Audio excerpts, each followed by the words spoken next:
The Last House on the Left is a remake of the 1970s original directed by the late Wes Craven, who also produced this version.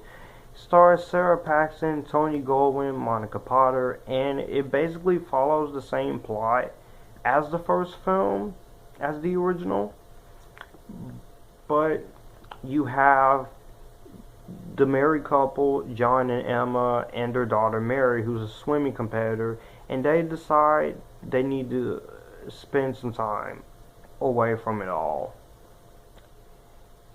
And they do spend some time away from it all. So Mary decides to get the family truck, and she takes her friend.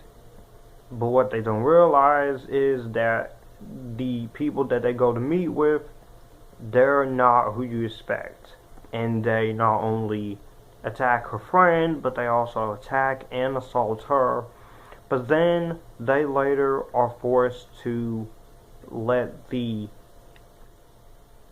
psycho killers in their house for somewhere to stay. And when the mom and dad finds out what happened to their daughter, they decide to get revenge on them. This is a pretty decent remake. I'm not gonna lie, it is a pretty decent remake. I think this remake is pretty solid. It's actually not bad. It's actually not bad at all. I do like the choices that they decide to go with this remake, since the 70s they couldn't really do what they wanted to do. Well, Wes Craven, he couldn't do some certain parts of the movie. They decided to do it in this version, and I applaud them for not making this into a torture-like thing movie, like Hostel or Saw. No. They don't do that here. The acting, of course, is pretty good. I like the acting in this movie. I think the acting is really good, for the most part, from the cast. Sara Paxton, she's not very good in Return to Halloween Town, but here she's pretty entertaining. You also got Tony Goldwyn, Monica Potter, Spencer Treat Clark, Garret Dillahunt. The acting is pretty solid for the most part. And I also like the fact that the director, Denis Iliadis, respected the original.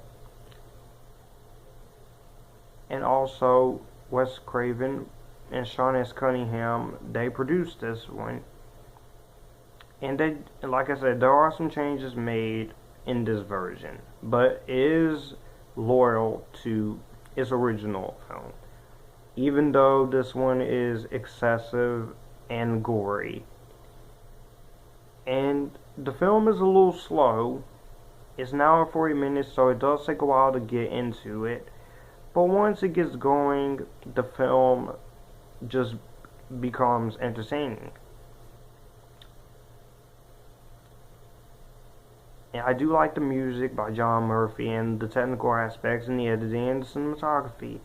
And the production design is actually pretty decent for the most part. It's actually pretty good.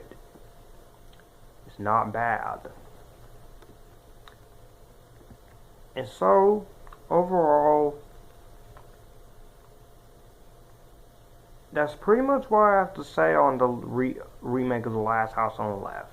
And this is coming from someone who hasn't seen the original Last House on the Left. So, I will give this version of Last House on the Left, I highly recommend it.